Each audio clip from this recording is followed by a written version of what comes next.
السلام علیکم دوستو، ٹاپ اردو نیوز کی جانب سے آپ کو خوش آمدید کہتے ہیں۔ امید ہے آپ سب خیریت سے ہوں گے۔ دوستو آج بھی آپ کے لیے ایک انوکھی اور دلچسپ ویڈیو لے کر حاضر ہوئے ہیں، جس کا ٹاپک ہے پاکستان کا واحد بازار جہاں گاہک اور خریدار دونوں ہی خواتین، یعنی خریدنے والی بھی عورت اور بیچنے والی بھی عورت۔ تو چلیے شروع کرتے ہیں کہ یہ بازار کیسے تخلیق ہوا۔ پاکستان کے گاؤں دیہات میں بسنے والی آبادی بہت زیادہ تعلیم یافتہ نہیں ہوتی، اور اگر ایسے میں کوئی خاتون پڑھ لکھ بھی جائے تو اسے کچھ کر دکھانے کے مواقع مشکل سے ہی میسر آتے ہیں۔ لیکن آزاد جموں کشمیر کے ایک گاؤں راولہ کوٹ کی خاتون نصرت یوسف نے اپنے گاؤں میں ہی رہتے ہوئے ایک انوکھا بازار قائم کر کے ایسی روشن مثال قائم کر دی جس کی نظیر ہمیں پاکستان کے کسی دوسرے گاؤں میں نہیں ملتی۔ راولہ کوٹ کے دور دراز گاؤں دریک میں قائم اس بازار میں دکاندار بھی خواتین ہیں اور خریدار بھی خواتین ہیں۔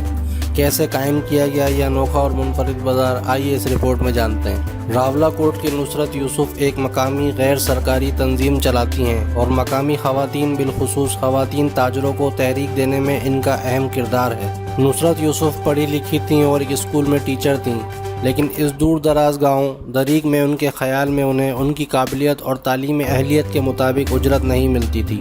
نصرت یوسف نے 25 مقامی خواتین پر مشتمل خواتین کی ایک تنظیم بنائی اور خواتین کی فلاح و بہبود کے لیے کام شروع کر دیا۔ اپنے ہی گاؤں میں خاتون کی گھر میں بنائی گئی دکان سے متاثر ہو کر اپنے ہی جیسی پڑھی لکھی خواتین کو محض 2 یا 4 ہزار روپے تنخواہ پر کام کرنے کے بجائے انہوں نے اپنا کاروبار کرنے کا مشورہ دیا۔ نصرت یوسف نے مقامی لوگوں اور ان خواتین کو ایک ایسا بازار بنانے کا مشورہ دیا جس میں نہ صرف خواتین دکاندار ہوں گی بلکہ یہاں خواتین ہی خریداری کرنے آئیں گی۔ نصرت یوسف کا یہ مشورہ علاقے کے لوگوں کو بہت زیادہ پسند آیا، اور ایک مقامی شخص نے اپنی زمین پر 12 دکانیں بنا کر ان خواتین کو 800 روپے ماہانہ کرائے پر دیں۔ اس مارکیٹ میں سلائی سینٹر، بوتیک پارلر، کاسمیٹکس اور جیولری کی دکانوں کے ساتھ ساتھ ایک ٹیوشن سینٹر بھی ہے۔ نصرت یوسف بتاتی ہیں، ہماری مارکیٹ کو دیکھ کر ایک دوسرے گاؤں میں 2 خواتین نے دکانیں کھولی ہیں۔ ہم بھی خواتین کو مختلف ہنر سکھا رہے ہیں، جس کے بعد مزید دکانیں بنا کر انہیں دی جائیں گی۔ اس مارکیٹ میں پارلر چلانے والی حلیمہ سرور کا کہنا تھا، یہاں ایسی مارکیٹ کی بہت ضرورت تھی۔ ایک چھوٹی سی چیز کے لیے بھی گاڑی کی 20 منٹ کی مسافت پر واقع راولہ کوٹ شہر جانا پڑتا تھا، اور اب اس پاس کے 4 دیہاتوں سے خواتین یہاں ہی آتی ہیں۔ اس مارکیٹ کے مقبول اور کامیاب ہونے کی بڑی وجوہات میں سے اس کا 4 مختلف دیہاتوں کے لیے قابل رسائی ہونا اور یہاں پر موجود ایک پانی کا چشمہ بھی ہے۔ حلیمہ بتاتی ہیں کہ صبح اور شام کے اوقات میں سینکڑوں لڑکیاں یہاں تازہ پانی بھرنے آتی ہیں۔ اسی بہانے وہ چند قدم دور اس مارکیٹ میں آ کر خریداری بھی کر لیتی ہیں، اور میرے پارلر بھی آ جاتی ہیں۔ حلیمہ نے پارلر سے کام کا آغاز کیا تھا، اور اب وہ اس مارکیٹ پہ کپڑوں کی ایک دکان بھی چلا رہی ہیں۔ ایک خریدار انوشے کا کہنا تھا کہ یہاں دکاندار لڑکیاں ہیں تو ان سے بات کرنے میں آسانی ہوتی ہے، اور یہ ہمیں جانتی ہیں اس لیے ادھار بھی کر لیتی ہیں۔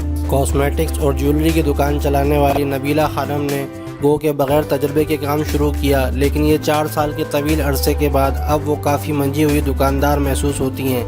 وہ کہتی ہیں، اگر ہمارے لین دین کا طریقہ اچھا نہ ہوتا تو گاہک کبھی پلٹ کر نہ آتا۔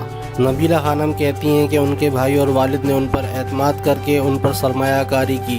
ان کے بقول علاقے کے لوگ بھی خوش ہیں کہ اس مارکیٹ میں اکیلی لڑکی بھی جا سکتی ہے، ورنہ راولہ کوٹ تک تو مرد کا ساتھ جانا بہت ضروری تھا۔ بینش بی بی بھی یہاں خریداری کے لیے آئی تھیں۔ انہیں بازار کے رش اور مسافت کی نسبت یہاں آنا اچھا لگتا ہے۔ یہاں کی دکاندار بہت اچھی ہیں، اب تو یہ سہیلیاں بن گئی ہیں۔ حلیمہ سرور نے بتایا کہ موسم گرما میں یہاں پاکستان بھر سے سیاح آتے ہیں، اور اس مارکیٹ کی وجہ سے ان کی خواتین بھی یہاں اکیلے آ کر خریداری کر لیتی ہیں۔ دوستو ویڈیو دیکھنے کا بہت بہت شکریہ۔ امید کرتے ہیں کہ یہ ویڈیو آپ کو ضرور پسند آئی ہوگی۔ اگر ویڈیو پسند آئی ہے تو لائک کیجئے، شیئر کیجئے، اور اپنی قیمتی رائے کا اظہار کمنٹ باکس میں کرنا نہ بھولیں۔ مزید اچھی اور دلچسپ ویڈیوز دیکھنے کے لیے ٹاپ اردو نیوز کو ابھی سبسکرائب کیجئے اور ساتھ بننے بیل آئیکن کو دبائیے تاکہ آپ کو تمام نوٹیفیکیشن آپ کی موبائل کی اسکرین پر آپ کو مل سکیں۔